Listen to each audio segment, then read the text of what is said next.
ーグ、エレンを止めてくれ。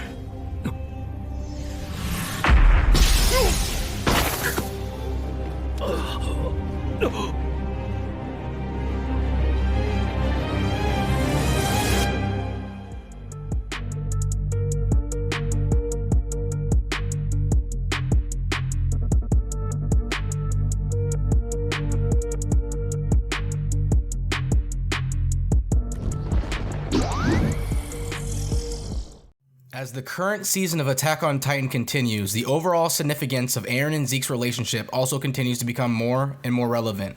In fact, the last couple of episodes are totally centered around them. Episode 78 was titled Two Brothers, while the latest episode, 79, tackled their characters in almost an inconceivable way. That is considering you weren't already spoiled on what was to come, of course. Anyways, guys, let's talk about it. The conflicting relationship between these two brothers, the way they were brought up, their ideologies, what they think about each other, and the subtle disconnect between how they see the world. Raised on the opposite ends of the spectrum, both Eren and Zeke suffered a lot in their respective lives. Eren wanted freedom. He was fascinated by Armin's words on what could possibly be beyond the walls. He wanted to be a scout, fight those wretched titans, pursue his own freedom. But then reality took place. His mom was eaten by titans right in front of him. His home was destroyed, and he was given away to live inside Wall Rose. Though this created an even more profound desire within him to kill those titans, to kill them all. He worked hard and started his training to become a soldier. A lot of overwhelming stuff happened. He not only found out that he is a titan, but also became cognizant of the fact that his friends Reiner and Bertolt were the colossal and armored titan, who inevitably turned his life into a living hell on that day. As a titan himself, Eren was humanity's only symbol of hope. He went through plenty of mental dilemmas, but finally, he reached the promised truth his father had hidden in the basement. There he learned about the true nature of this world, what is and what's not the case. Zeke, on the other hand, was born to Eren's father and an Eldian woman who had royal blood. Since Grisha had his own ideals, he tried forcing them on Zeke. He wanted Zeke to become a Titan inheritor and also help them infiltrate the Marleyan's military ranks. Unfortunately, right when he and his parents were on the verge of getting captured, he snitched on them to save him and his grandfather's ass. He had found another father figure, and through their exchange of ideals and stuff, Zeke eventually came up with his great euthanasia plan. If Eldians become unable to reproduce, they will eventually all die. The royal family will still be the anomaly, but it was all for the sake of the greater good. For this plan, Zeke fooled everyone from his grandparents to his fellow warriors, the military, and even the folks at Paradise. He simply believed that he is doing it for the greater good and sacrificed anyone who came in the way. He just needed the coordinate to activate his plan. But then, when he learned of the existence of his younger brother and how he is the one who has the coordinate, Zeke gained this instinctual desire to snap his brother out of the clutches of his father's naive reasoning. When he came across him in Shinigashina, Zeke's words to Eren were that he'll come and save him. They each had their own upbringings. When Eren became aware of the truth, he saw the rest of the world as his enemy. While when Zeke became aware of everything, he didn't see it in black and white clutches. Like, who is his enemy? To him, there was a plan he wanted to execute. Enemies? No. People were merely pawns to him. But of course, while the two brothers may have different ideologies, they ultimately required each other to be able to do something about the situation. While in Marley, Eren sneaked away and met Zeke. They both orchestrated the attack on Marley, as well as the supposed declaration of war on the rest of the world. It all happened against the wishes of the scouts. Eventually, Eren began causing a great deal of chaos in Paradise, just so he can meet Zeke. Unless they meet, nothing will happen, though this is what the world, the scouts, and Eren's friends feared. They feared about the consequences of what may happen when these two brothers meet. They were of the belief that Eren is being manipulated by Zeke, but it finally happened. In the 78th episode of the series, titled Two Brothers, Zeke and Eren finally make contact. It happens in an instant.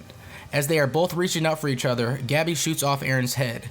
He is decapitated, but still, since the man has Titan blood running in him, it would take a little longer for the life to fade away from his body. Before it did, Zeke managed to catch his beheaded head. This touch, this connection, created the spark required to enter the coordinate and use the power of the founding Titan. Back when they met in Marley, Eren had agreed to work together with Zeke because if the Eldians had never been born, they would have never had to suffer this reality. And now that they have succeeded in reaching the pass, it's about time that they set the plan in action. Eren comes across Zeke. He is sitting on a pile of sand, all chained up. He explains to Eren that this is the place where those with the royal blood come to when they use the Founding Titan. In this timeless zone, he has been waiting for Eren to come ever since they made contact. There's a little girl nearby. Zeke states that it's Ymir. The time has come for them to command her. He himself can't do it because of these binding chains. They make him follow King Fritz's vow to renounce the war. Eren pauses for a second and then tells Zeke that he lied to him. No way would he go along with such a horrible plan. When Zeke is processing what Eren said, he moves forth in order to command Ymir and ask her to lend him her power, but she walks right past him and towards Zeke. As it turns out, Zeke had used her abilities to create these chains around him. The entire thing was a camouflage. He isn't restricted by the First King's ideals at all. Now he can do anything he wants with the Founding Titan's power. Ymir is merely a slave who follows a royal family, and Eren was just a key needed to unlock them. Still, as a good older brother would, Zeke is glad to know Eren's actual take on the matter. He knows that his brother is just acting in accordance with all the brainwashing their father did. But that's alright too. He will save Eren just like how he was saved. That is more or less where the episode ends. Even now, Eren and Zeke couldn't see eye to eye. Eren just can't agree to Zeke's plan. It involves a story of sacrifice and the end of his people, while Zeke associates the mere idea of living with suffering. People are better off dead, and what's even better is for them to never have been born at all. That would be the ultimate salvation. The polarity of Eren and Zeke's relationship has always been an important yet under-discussed topic in this community. Zeke wants to brainwash Eren himself, but as his older brother, while Eren simply saw Zeke as a tool that he can manipulate. Well then, on to the next episode, The Memories of the Future. Zeke takes Eren on a timeless trip through the memories of their father. He wants to open Eren's eyes and make him see how their father brainwashed him. But as they go further and further through the memories, Zeke realizes that Grisha never forced any of his beliefs onto Eren. His father had truly changed. Eren was never brainwashed to begin with, and while he was still processing this realization, something even more astounding recontextualized Zeke's understanding of not just their father, but also Eren. On that fateful day when the coordinate was forcibly taken from the royal family, it was Eren who made their father kill Frida and take her Titan. The part where Eren inherited the attack Titan in the coordinate was no accident. It was destined to be that way. A destiny that Eren himself wrote. Or was it really? I'll let you decide. Now, Zeke obviously had a lot of plans that he wanted to execute. But after this, or as Grisha himself said, and I quote, "From here on out, everything will proceed according to Eren's will." That is it, guys. This is the conflicting relationship between these two brothers. Their disparity, incompatibility, and how their relationship always continues to see some major, downright astounding plot twists. What do you think will happen next? As things stand, Eren will be deciding the future of this world. Not to spoil you, but you know the tragic yet mind-blowing nature of this story. I, for one, am enjoying these episodes. It's the last time we'll get to experience Attack on Titan weekly. Well, there you go, guys. This was a short overview of Eren and Zeke's conflicting relationship. I'll be making plenty more videos of Attack on Titan as a whole. So if you're interested, do hit that subscribe button. It'll be genuinely appreciated. Don't forget to like the video and share your thoughts on all of this in the comment section down below. If you want to see me do any particular Attack on Titan videos, just let me know.